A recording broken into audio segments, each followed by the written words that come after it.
only way to do great work is to love what you do. If you haven't found it yet, keep looking and don't settle. As with all matters of the heart, you'll know when you find it. Stay hungry, stay foolish.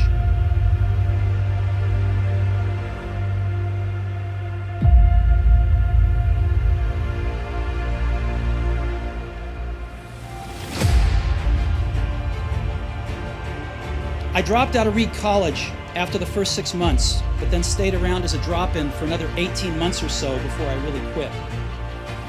So why'd I drop out?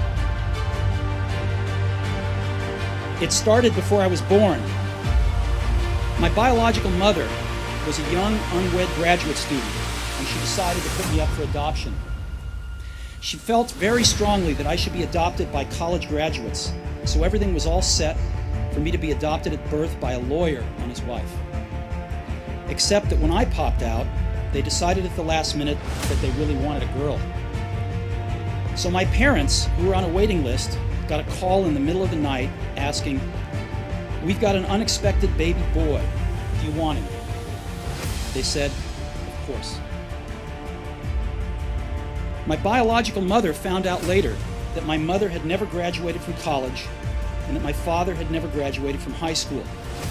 She refused to sign the final adoption papers. She only relented a few months later when my parents promised that I would go to college. This was the start in my life. And 17 years later, I did go to college. But I naively chose a college that was almost as expensive as Stanford. And all of my working class parents' savings were being spent on my college tuition. After 6 months, I couldn't see the value in it. I had no idea what I wanted to do with my life, and no idea how college was going to help me figure it out. And here I was, spending all of the money my parents had saved their entire life. So I decided to drop out and trust that it would all work out okay. It was pretty scary at the time, but looking back, it was one of the best decisions I ever made. The minute I dropped out, I could stop taking the required classes that didn't interest me and begin dropping in on the ones that looked far more interesting. It wasn't all romantic. I didn't have a dorm room, so I slept on the floor in friends' rooms.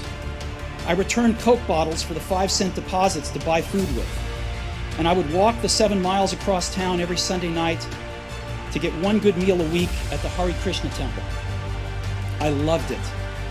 And much of what I stumbled into by following my curiosity and intuition turned out to be priceless later on.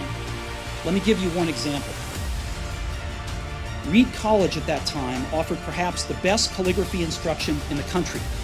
Throughout the campus, every poster, every label on every drawer was beautifully hand calligraphed.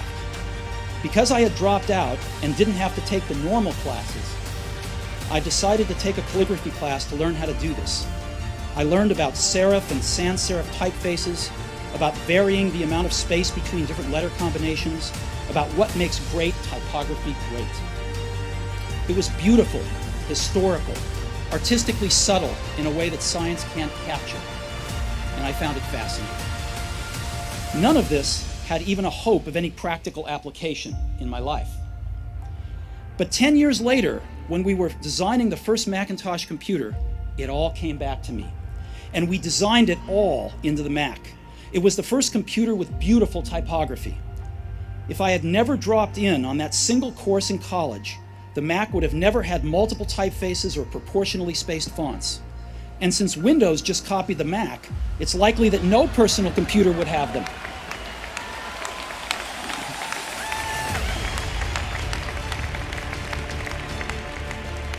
If I had never dropped out, I would have never dropped in on that calligraphy class, and personal computers might not have the wonderful typography that they do. Of course, it was impossible to connect the dots looking forward when I was in college, but it was very, very clear looking backwards 10 years later. Again, you can't connect the dots looking forward. You can only connect them looking backwards. So you have to trust that the dots will somehow connect in your future.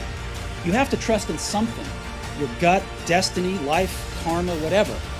Because believing that the dots will connect down the road will give you the confidence to follow your heart even when it leads you off the well-worn path, and that will make all the difference.